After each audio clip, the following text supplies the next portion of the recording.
अभी सब्सक्राइब करें हमारे YouTube चैनल ईश्वर टीवी को और देखिए वीडियोस सबसे पहले। एक व्यक्ति था, कभी जीवन में दान नहीं करता था और उसके उस आदत को देख करके गांव वालों ने उसका नाम व्यंग्य में दानचंद्र रखा। दान नहीं करना और नाम पड़ा दानचंद्र। अब एक दिन गांव वाले रोज ताना मारते थे कि ये कभी दान नहीं करता, ये कभी दान ही नहीं करता, इसके हाथ से कभी 1 रुपया, उस समय में क्या क्या बोलते हैं ना, अठन्नी चवन्नी, ये कुछ छूटता नहीं था। और सब लोग यही बोलते थे कि ये दानचंद कभी दान ही नहीं करता, कभी नहीं करता, इससे उम्मीद करना भी बेकार है। और एक दिन पत्नी बड़ी गंभीरता से सोचती है, हमारे पति कभी दान नहीं करते, कभी तो कुछ ऐसा हो जाए चमत्कार, ये दान करे। और एक दिन पत्नी ने कहा, तुमने कभी अच्छा कर्म नहीं किया, पुण्य काम नहीं किया, दान सेवा पुण्य नहीं किया, तुम एक काम करो, यहाँ से 12 किलोमीटर दूर गंगा जी है, जाकर के एक बार स्नान करके आओ। इतना कंजूस था, इतना कंजूस था, कभी भी न गंगा स्नान करने जाता था न कभी मंदिर, क्योंकि जाने में भी थोड़ा सा खर्चा आएगा। और वहां जाओ, गंगा जी में जाओ, स्नान करो तो पंडा जी आएंगे कि भाई कुछ दे दो, ये परेशानी। मंदिर जाओ तो पुजारी जी कहेंगे कुछ दान पेटी में डाल दो। कथा सुनने आए तो आरती में कुछ द्रव्य दक्षिणा। देखिए, आरती जब लेते हैं तो कुछ दक्षिणा डालने का नियम है। अभी दानचंद्र सोचता है, कथा में भी जाऊं तो वहां कम से कम 10 रुपए तो चढ़ाना ही पड़ेगा। बड़ा परेशान हुआ। अब पत्नी ने कहा, जाओ, 12 किलोमीटर दूर है गंगा जी, स्नान करके आओ, पैसा नहीं लगेगा, पैदल जाओ। अब ये गया, पैदल गया तो जैसे 12 किलोमीटर, अब आज के लोग, हम लोग अगर चल दे तो थक जाते हैं, बहुत दूर होता है 12 किलोमीटर भी, लेकिन ये सवारी में गया तो फिर पैसा लगेगा, इसलिए पैदल पैदल गया, चल चल के। जैसे पहुंचा, उसने देखा बहुत भीड़ गंगा जी में, लोग स्नान कर रहे हैं, पंडा जी पूजा करा करके दक्षिणा ले रहे हैं, बहुत डर गए, अब क्या करें। अभी ये दानचंद्र गया मुर्दा घाट में, मुर्दा घाट में गया, क्योंकि वहां कोई पंडा नहीं मिलेगा। मुर्दा घाट तो हमेशा खाली, क्योंकि वहां कभी कभी जब कोई अपने घर में अपना सीट खाली करे तो ही मुर्दे घाट में कोई जाता है, नहीं तो हमेशा खाली रहता है। अब ये पहुंचा मुर्दे घाट गया, भगवान सोचे कि देखो कितना बड़ा कंजूस है, कभी 1 रुपये अपने हाथ से छूटता नहीं, कैसा है, आज इसका मजा लिया जाए। अब जैसे गंगा जी में स्नान करने लगा, उसने डुबकी लगाया, जैसे बाहर निकला, नहा के आया तो भगवान पंडा बन के आए, कहते हैं यजमान की जय हो।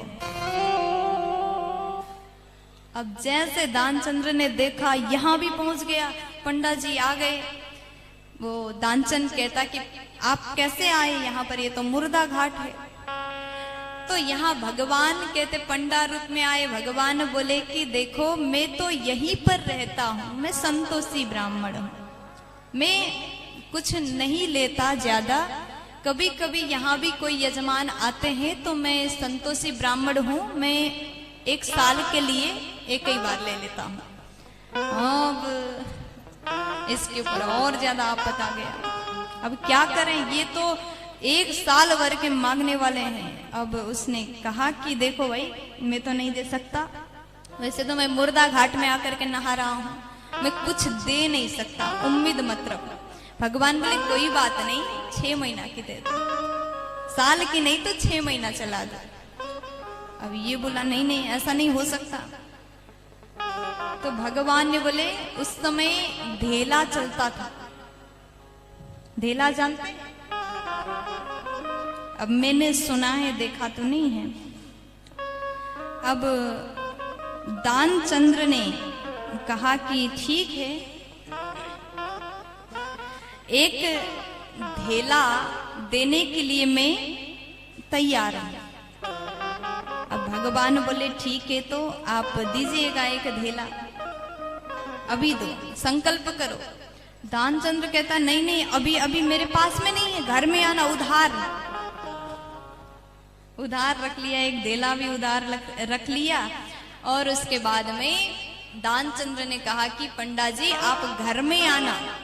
उसने सोचा कि 12 किलोमीटर दूर एक धेला को लेने कौन आएगा, उधार है, ये देना नहीं पड़ेगा। बड़ा खुश हुआ, वो अपने घर चला गया, चलते चलते घर पहुंचा। अब भगवान भी इसका मजा ले रहे थे। अब दानचंद अपने घर गए और अब घर जाके भोजन वगैरह कर रहे थे, और भोजन करके विश्राम करने गए, सो रहे थे दानचंद। इतने में पंडा जी आए, घर ही में आए। पत्नी बाहर जाकर के देखी, पंडा जी को देखा।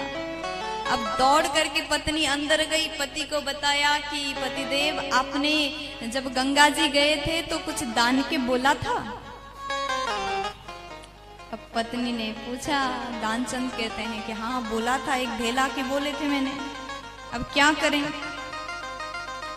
एक धेला देने के बोला था, जाओ जाकर के कह दो कि वो सो रहे हैं।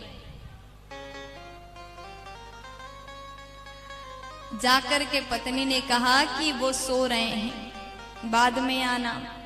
भगवान बोले ठीक है, तो इंतजार करने को तैयार हूं। अब पत्नी जाकर के बोलते इंतजार कर रहा है। अब दानचंद्र ने कहा कि जाओ कह देना, अगर वो नहीं जा रहा हो तो जाकर के कह दो कि दानचंद बीमार हो गया। प्यार से बोलो, दानचंद बीमार हो गया।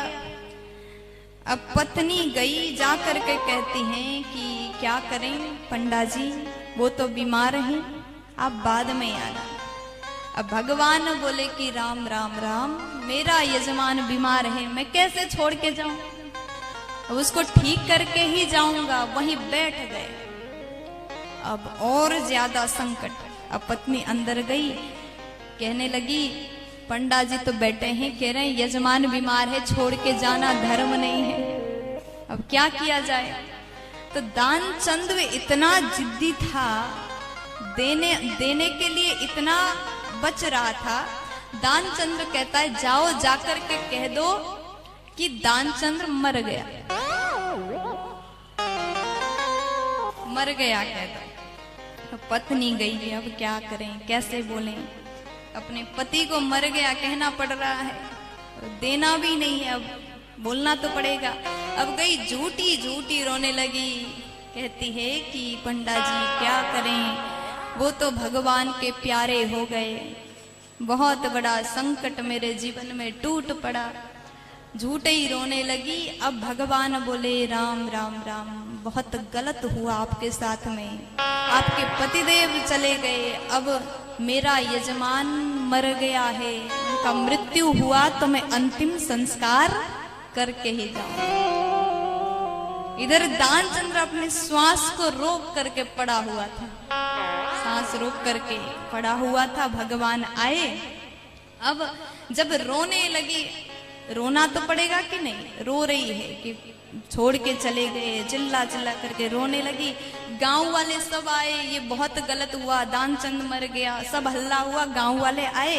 अब बात ये हुआ कि अब जल्दी करो, बांध करके मुर्दे घाट में लेकर के जाएंगे जलाने के लिए। बेचारा ये श्वास रोक के पड़ा हुआ है, अब बहुत रोक करके पड़ा हुआ है। भगवान को हंसी आई, ये कितना जिद्दी है, एक पैसा के लिए, एक धेला के लिए ये श्वास रोक करके इतने समय तक पड़ा है। अब उसको ले जाया गया मुर्दा घाट में, अब रख दिया, अब जलाने की तैयारी, आग लगाने की तक पहुंच गए। गांव वाले हैं यहाँ। पत्नी अब सच में रोने लगी, नहीं नहीं ये मरे नहीं है, मरे नहीं है, इसको मत जलाओ मत जलाओ। गांव वाले कहते नहीं नहीं होता है, जब पतिदेव मर जाते हैं तो ये दुख तो है, आप चिंता मत करिए, अब कोई बात नहीं, हम तो हैं। अब पत्नी सच में रो रही, जिंदा है। गांव वाले कहते सब ऐसे ही कहते कि जिंदा है, अब आपके पति मर चुके हैं, अब आप रोना है रोइए। अब ये वापस नहीं आए। अब भगवान को अब हंसी आ रही। अब जैसे आग लगने लगी, भगवान बोले मैं अपने यजमान के कान में कुछ मंत्र देना चाहता हूँ। गांव वाले बोले ठीक है आप दे दो। और उसके बाद भगवान कहते हैं कान में जाकर के, आया हूं बैकुंठ से तुम हित नाता जोड़। भगवान बोले आया हूं बैकुंठ से तुम हित नाता जोड़। दानचंद्र श्वास रोके पड़ा है, जैसे सुना बैकुंठ से आया भगवान आए, ऐसा सोचा जैसे आंख खोल के देखा फिर वही पंडा। जैसे आंख खोल के देखा फिर वही पंडा सामने खड़ा। उसने जल्दी से आंख बंद कर ली। अब भगवान भी हार गए। ऐसे ही बड़ा कंजूस भगवान हार गए। अब तो ये आग लगने वाला है, देखो अब मान जाओ, स्वीकार करो, मैं कुछ मांगूंगा नहीं, मांग ले हूं वरदान कछु। भगवान बोले तुम ही मांग लो, हम नहीं मांगने वाले, तुम्हें जो मांगना हो मांग लो। तब यजमान कहता है, दानचंद कहता है ढेला दीजिए छोड़, कुछ नहीं चाहिए, ये बोलो कि ढेला मुझे नहीं चाहिए, वो छोड़ दो तो मैं जिंदा होने को तैयार हूं। तो भगवान बोले ठीक है, वो कुछ मुझे नहीं चाहिए, बस तुम यहां से उठ जाओ। तो दानचंद्र उठ गए। कंजूसी की भी हद होती है।